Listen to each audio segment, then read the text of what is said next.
In 1977, Cheap Trick was over $1 million in debt.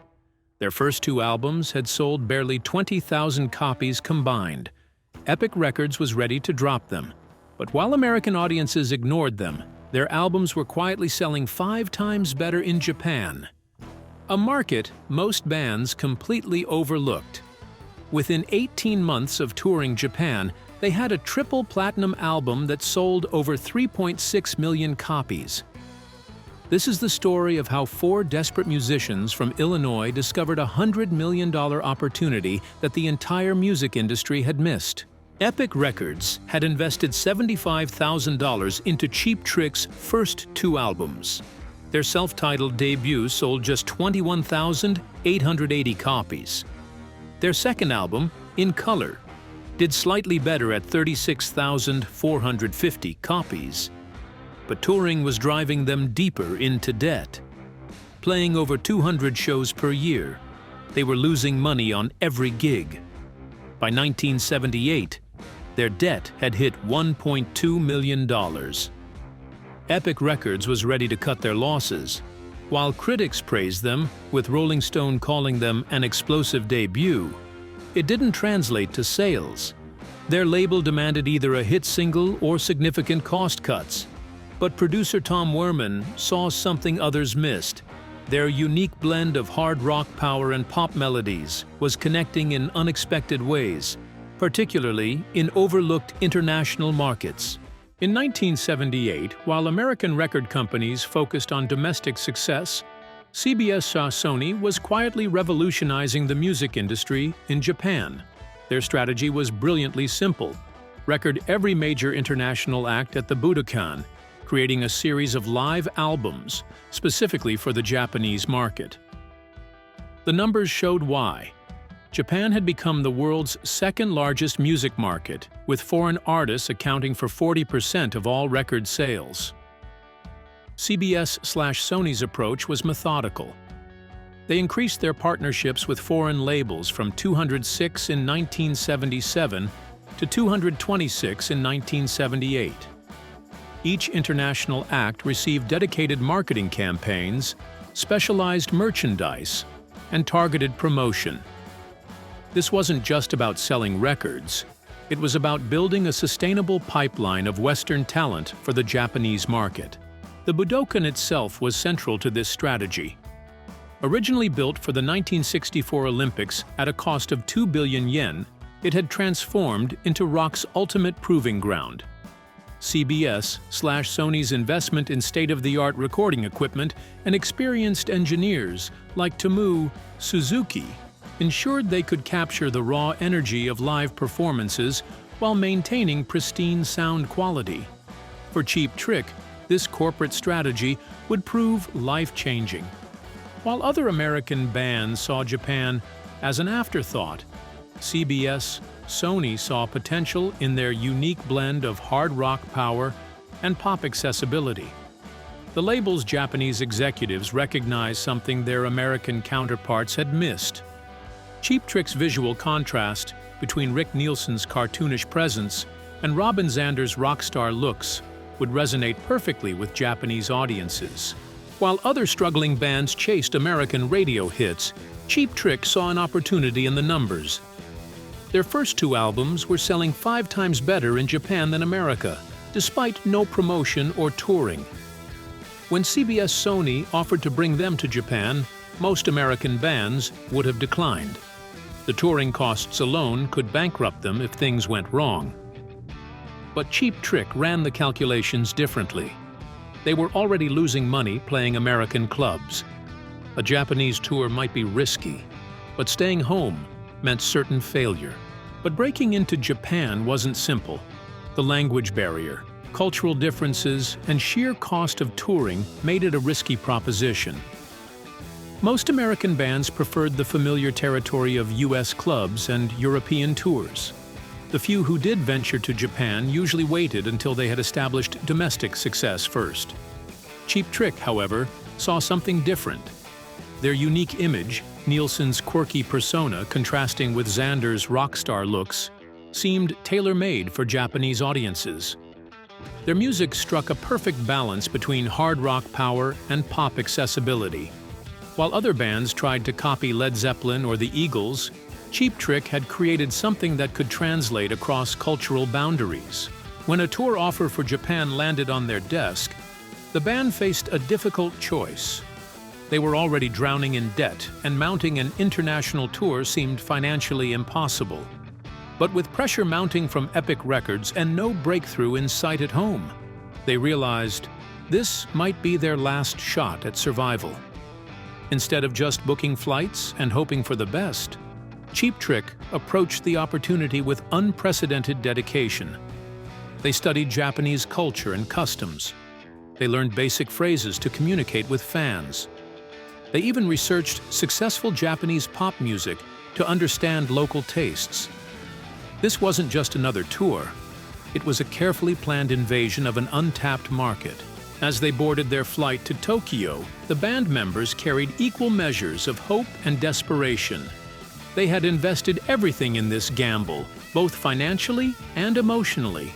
What awaited them in Japan would exceed their wildest dreams and change the music industry forever. When Cheap Trick's plane touched down in Tokyo, they stepped into a world where they were already superstars. 5,000 screaming fans mobbed the airport, waving signs and chanting the band's name. For musicians used to playing half-empty American clubs, this reception was surreal. Rick Nielsen, still jet-lagged, thought there must be another band arriving. The crowd response was incredible, he later recalled. It was so loud, it was almost frightening. Japanese media coverage was unprecedented. 47 magazine covers in 1 month, daily television appearances, and radio stations playing their entire catalog hourly. Record stores couldn't keep imports in stock, creating a black market where fans paid up to 12,000 yen, $60 for American copies. This wasn't just media hype. Japanese fans had discovered Cheap Trick's first 3 records on their own, spreading the word about this unique American band that mixed hard rock power with irresistible pop hooks. Their first show in Fukuoka set the tone. The moment Rick Nielsen hit his first power chord, the audience erupted. Tom Peterson's thundering 12-string bass shook the arena. When Robin Zander's voice soared over Bunny Carlos's driving beat, the crowd sang along to every word in perfect English. The band had never experienced anything like it. The tour numbers were staggering. Nagoya's 8,000-seat venue sold out in 2 hours.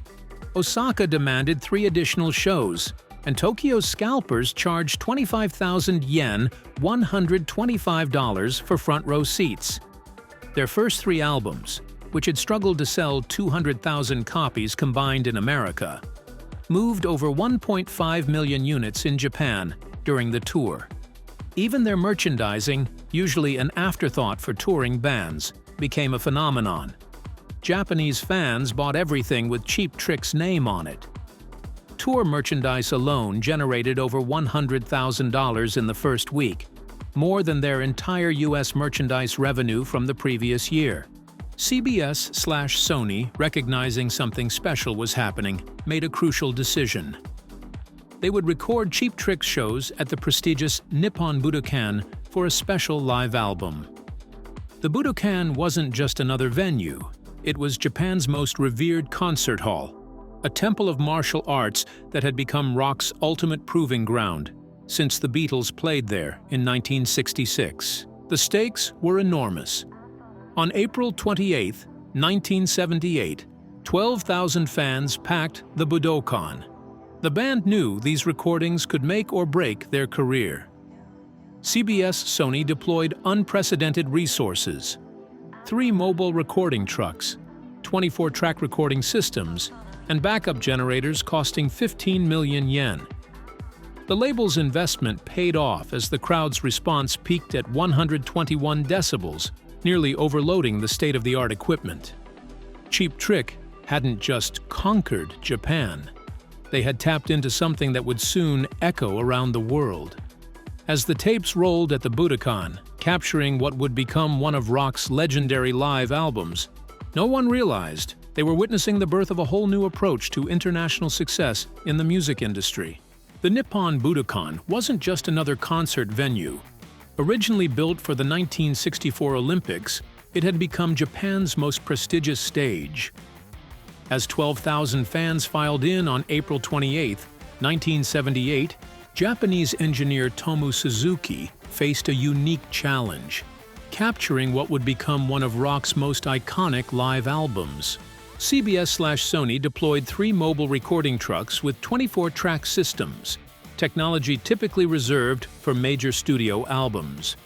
Tom Peterson's innovative 12-string bass, a Hamer quad, that gave the band its distinctive sound proved almost impossible to record. Despite engineer Tomu Suzuki's expertise, nearly all of Peterson's bass parts would need to be redone in post-production at the record plant in New York. The setup included multiple mobile recording trucks to capture every instrument with pristine clarity while maintaining the raw energy of the performance. This level of technical investment in a live recording was unprecedented for an unproven American band. Producer Jack Douglas, known for his work with Aerosmith and John Lennon, recognized the potential in these recordings. Working with Rick Nielsen and Bunny Carlos, he began shaping the raw energy of those nights into something that could captivate audiences worldwide. Some of Robin Zander's guitar parts needed touching up, and background vocals required adjustment, but the goal was clear: preserve the electricity of the live performance. The decision to record wasn't just luck. CBS/Sony was creating a series of Live at Budokan albums for their Epic and Columbia artists. But something different was happening with Cheap Trick's performances. The audience's response was unprecedented. Their screaming nearly drowned out the band at times. Even the seasoned recording team had never heard anything like it. When the final notes faded on April 30th, everyone knew something extraordinary had happened. But no one, not even CBS Sony's executives, could have predicted what would happen when those tapes made their way back to America. Epic Records' strategy shifted dramatically. While American acts typically earned 8% royalties on Japanese releases, Cheap Trick negotiated 15%, setting a new industry standard. Their success forced other labels to revise their Asian market strategies, with CBS Sony increasing their international artist budget by $12 million for 1979. As Cheap Trick's plane touched down in America, the roar of Japanese fans still ringing in their ears, they faced a familiar silence. The band that had just conquered Tokyo couldn't fill a bar in Peoria. But they had a secret weapon: the Budokan tapes. Epic Records initially balked at releasing a live album in America. William Biff Kennedy, a local Epic promotion manager, saw the opportunity everyone else missed. He convinced the label to release a limited 7-song promotional sampler called From Tokyo to You to radio stations. The response was immediate. DJs started playing tracks from the Japanese import, and demand exploded. Something unprecedented happened. Before Epic could release the album officially, an estimated 30,000 Japanese imports found their way into American hands. Record stores couldn't keep them in stock. The album became the best-selling import of the year, with fans paying premium prices just to get their hands on a copy. While regular imports sold for $8.99, stores were charging up to $30 for Japanese copies of At Budokan, and fans were gladly paying it. By February 1979, Epic had no choice but to release At Budokan in America. The album didn't just succeed. It transformed Cheap Trick from struggling club act to arena headliners. I Want You to Want Me, which had barely made a dent in its studio version, soared to number 7 on the Billboard charts. The live album climbed to number 4 and stayed on the charts for over a year. The final sales figures were staggering. At Budokan sold over 3.6 million copies in America alone, far beyond anything Epic had projected.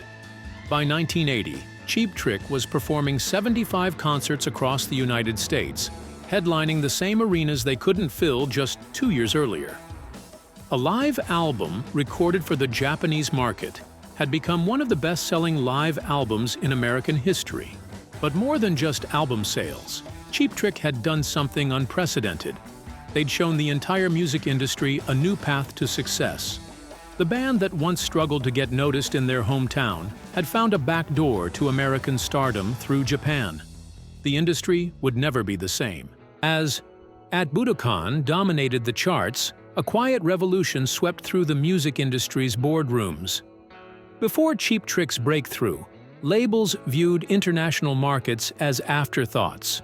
Japan, despite being the world's second-largest music market, was often overlooked by Western acts and their management teams. The success of At Budokan forced record executives to reassess their entire approach to global markets. The numbers were undeniable. A live album recorded for Japanese fans had sold over 3.6 million copies in America alone. Japan wasn't just a place to tour after achieving domestic success. It could be a launchpad for international stardom. The financial impact of Cheap Trick's strategy reshaped how record companies valued international markets. By 1980, the numbers were staggering. Billy Joel's Japanese sales topped 250,000 per album with zero promotion. Queen's 1979 Japan tour grossed $3.8 million across 12 cities. Kiss's Budokan album generated $4.2 million in its first month. Bob Dylan's Japanese concert fees jumped from $65,000 to $175,000 per show.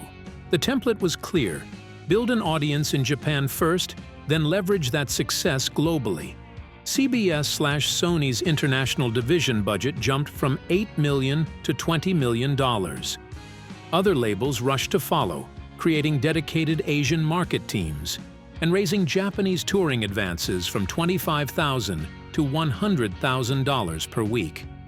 The market Cheap Trick discovered was now reshaping the entire industry. Major labels revamped their international divisions.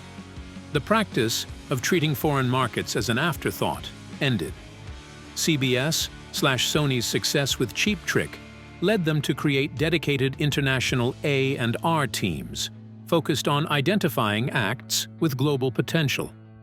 Other labels quickly followed suit. Cheap Trick's decision to tour Japan in 1978 proved to be more than just a career-saving gamble.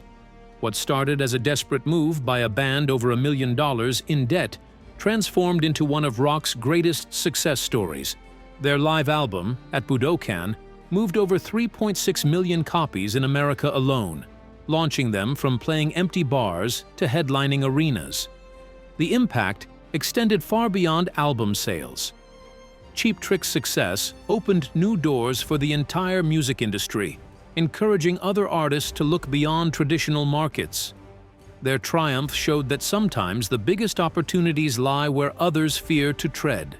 The band that couldn't get arrested in their hometown had revolutionized how the music industry approached global success. By 1980, Cheap Trick was grossing over $100,000 per show in America, performing 75 arena concerts plus international dates that brought in even higher per-show revenue. Their success inspired a new industry playbook: build an audience in Japan first, then leverage that success back home. What started as a desperate gamble had become the blueprint for breaking into the American market through the back door and making millions in the process.